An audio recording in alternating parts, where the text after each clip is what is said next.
देश के कई एयरपोर्ट्स पर इंडिगो की उड़ानें आज भी सामान्य नहीं हो पाई। आज भी फ्लाइट्स की देरी और कैंसिलेशन का सिलसिला दिन भर जारी रहा। इंडिगो की 500 से ज्यादा फ्लाइट्स आज रद्द हुई। इसलिए हम कह रहे हैं कि देश का आम आदमी आज भी एयरपोर्ट पर खड़ा है। आम आदमी आज भी अपनी फ्लाइट का इंतजार कर रहा है। आम आदमी आज भी टिकट के लिए इधर से उधर भटक रहा है। एक आम आदमी आज भी सरकार और सिस्टम को कोस रहा है। होना तो ये चाहिए था कि जिस गंभीरता के साथ आज संसद में वंदे मातरम पर चर्चा हुई, उसी गंभीरता के साथ ये मुद्दा संसद में उठता। मुद्दा संसद में उठा भी, लेकिन 6 दिन बाद, वो भी विपक्ष की तरफ से। लोकसभा में कांग्रेस के सांसद गौरव गोगोई और राज्यसभा में कांग्रेस के सांसद प्रमोद तिवारी ने इंडिगो संकट का मुद्दा उठाया, जिस पर केंद्रीय नागरिक उड्डयन मंत्री राममोहन नायडू ने राज्यसभा में जवाब दिया। राममोहन नायडू ने कहा कि संकट के लिए इंडिगो ही जिम्मेदार है। ये संकट क्रू रोस्टरिंग सिस्टम की वजह से उठ खड़ा हुआ। इंडिगो ने गाइडलाइंस को अनदेखा किया है। यह भी कहा गया कि सरकार इंडिगो की स्थिति को हल्के में नहीं ले रही है। आज जिस वक्त हजारों यात्री एयरपोर्ट पर परेशान हैं, उस वक्त भी सरकार के मंत्री गुणगान में बिजी हैं। नायडू कह रहे हैं कि भारत में और एयरलाइंस आनी चाहिए। यह भारत में एयरलाइंस शुरू करने का सबसे सही समय है, जिस पर राजनीति की फ्लाइट दिन भर उड़ान भरती रही। इंडिगो का क्राइसिस अभी देखने को मिला, वो एएमएसएस से रिलेटेड नहीं है। उनका जो अपना इंटरनल प्लानिंग है, उसमें गड़बड़ी के कारण ये सब हुआ है। इंडिगो का हवाई जहाज उड़ नहीं रहे हैं, उड़ नहीं रहे कि उड़ाए नहीं जा रहे हैं। और क्या बात कही गई थी कि गरीब भी उसमें चल सकेगा। That we want to have more airlines in the picture. India today has the capacity of 5 big airlines. 41,000 रुपए का टिकट मेरी बेटी ने लिया मुंबई का, एयर इंडिया का।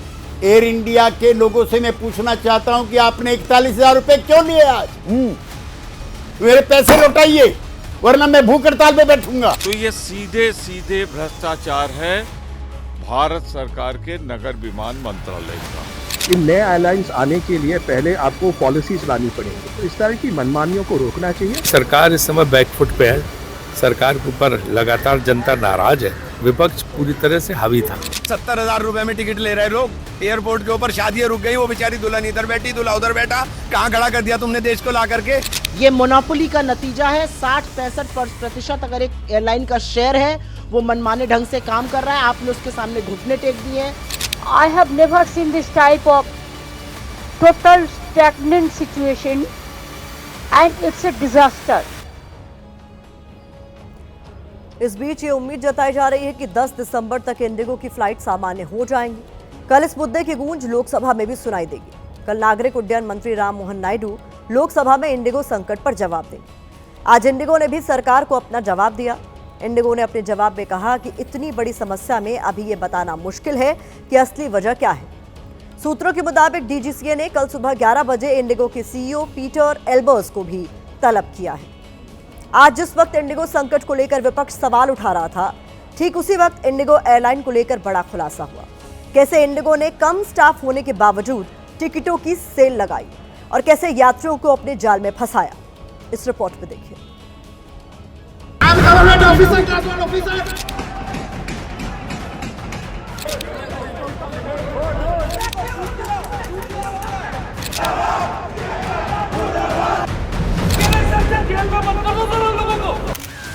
Grand runaway fest, get away sale और ब्लैक फ्राइडे सेल जैसी स्कीमों से इंडिगो ने जमकर टिकट बेचे। देखते ही देखते करोड़ों की कमाई कर डाली, वो भी तब जब स्टाफ की भारी कमी थी। नतीजा, न प्लेन उड़े तो केवल यात्रियों के होश। मेरे तरफ आपकी रिस्पॉन्सिबिलिटी क्या है? मुझे आज की फ्लाइट दीजिए। I'm traveling for more than 32 hours. I need to go home. दुल्हन के कपड़े पूरे चले गए, अटैची चला गया फुल। अब बताइए क्या करे, है ना? देखते जाइए और समझते जाइए इंडिगो ने क्या खेल खेला था। 22 अगस्त 2025 से 31 मार्च 2026 यानी नवंबर दिसंबर तक के वो सारे महीने जो बाद में एफडीटीएल दबाव में ढह गए, उनकी टिकट इंडिगो ने अगस्त में ही बेच दी थी। 15 से 21 सितंबर 2025 के ग्रैंड रनअवे फेस्ट में जनवरी से लेकर मार्च 2026 के लिए सस्ते दाम पर टिकटें बेची गई। 5 से 8 नवंबर 2025 के गेटअवे सेल में 12 नवंबर 2025 से 30 अप्रैल 2026 की यात्रा पर ऑफर चलाया गया। धड़ाधड़ टिकट बेची गई। 25 से 28 नवंबर 2025 के ब्लैक फ्राइडे सेल में जनवरी से जून 2026 तक की टिकटें बेची गई। इंडिगो ने ये सेल उस वक्त लगाई जब 1 नवंबर से FTTL के नए नियम लागू होने थे, जिसके तहत पायलटों के काम करने के घंटे कम होने थे और क्रू की जरूरत और ज्यादा बढ़नी थी। इंडिगो को इस बात का बखूबी अंदाजा भी था, लेकिन फिर भी इंडिगो की तरफ से ना तो क्रू और पायलट की भर्ती की गई, ना ही शेड्यूल को एडजस्ट किया गया। इंडिगो के CEO अब माफी मांग रहे, एयरलाइन सफाई दे रही, लेकिन सवाल वही है कि जब संकट की तारीख पहले से तय थी तो सेल लगाकर टिकट क्यों बेचे गए? क्या इंडिगो को सिर्फ अपनी कमाई से मतलब था? क्या ये इंडिगो का अपने यात्रियों के साथ धोखा नहीं है? इस संकट के बाद विपक्ष भी जमकर सरकार को घेर रहा है। इसके बावजूद बीजेपी सांसद VD शर्मा को ये छोटा मोटा संकट लगता है। VD शर्मा को उस आदमी की परेशानी नहीं दिखती जो एयरपोर्ट पर दिन रात अपनी फ्लाइट के इंतजार में बैठा है। ये उनकी सोच इतनी हल्की हो सकती है। वंदे मातरम का मंत्र है देश की, जिस मंत्र पर देश को आज़ादी मिली और आज हम स्वच्छंद भारत में ये बात करने का प्रयास कर रहे हैं। ये छोटी समस्याओं को लेकर के इससे जोड़ना है दुर्भाग्यजनक। VD शर्मा जी, दर्द क्या होता है धीमान भौमिक से पूछिए, जो अपनी पत्नी के साथ मुंबई आए थे। पत्नी को कैंसर है, वापस त्रिपुरा जाना है, लेकिन एयरलाइन ने मझदार में छोड़ दिया है। फ्लाइट कैंसिल होने से परेशानी बढ़ गई है।